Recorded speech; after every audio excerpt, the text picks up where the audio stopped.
Next up, she showed me some of her poems online the other day. They're very nice. Is Ash Straw. I'm not even sure if this can be called a poem, but it's what I brought, so I'm going to read it. All right.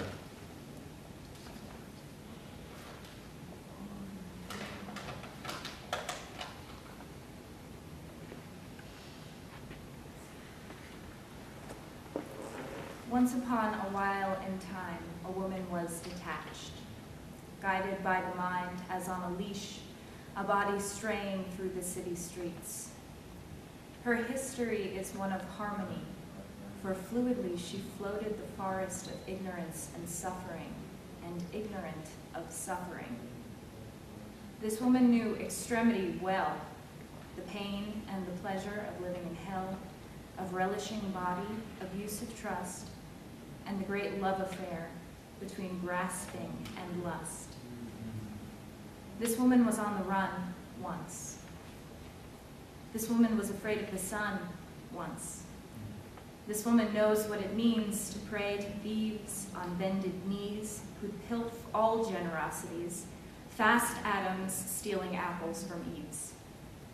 She felt pressure from peers, pressure for years to fit some image. This woman was not. And as the lotus, this woman has opened.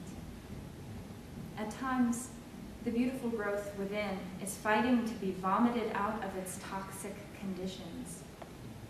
If this weren't part of its process, we'd never be shaken awake. Now, I close my eyes and sometimes I even let go. I step back and allow the moment to breathe a brilliant light through my throat.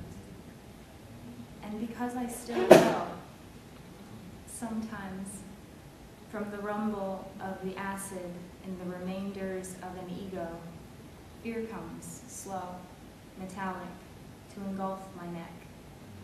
I know this means it's time to learn.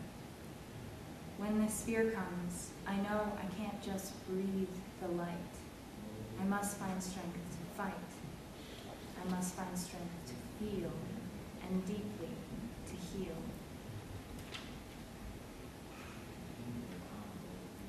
To resist the mind, it is the hardest battle of all.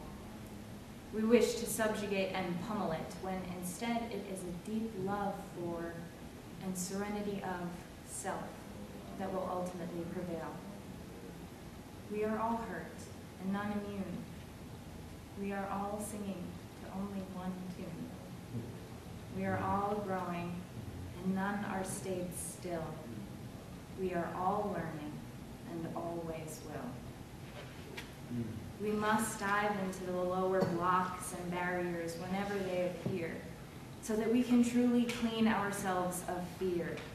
But do not be afraid of this. Acknowledge, accept, transcend. And you will see the chains begin to fade. The chains are melting away. You are on the journey from darkness into light. You are engaged in the greatest struggle of your life. So, what now? Well, now we wish to be as naked as the truth, as naked as love, as empty as wholeness, as full as birth, and as open as youth. This mind, it creeps up out of nowhere. It is a welcome guest.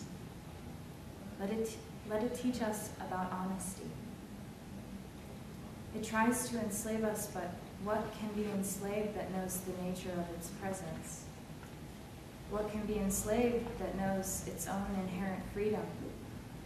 What can be enslaved that knows it too is the enslaver? So rest in peace, mind.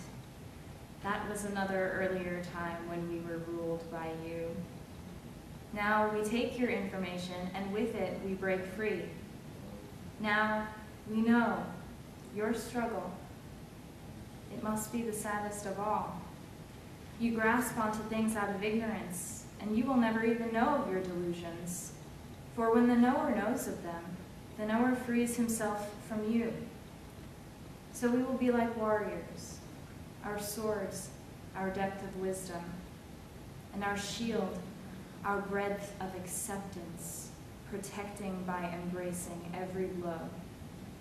We will be so loving so that mind, we will love even you. Yeah.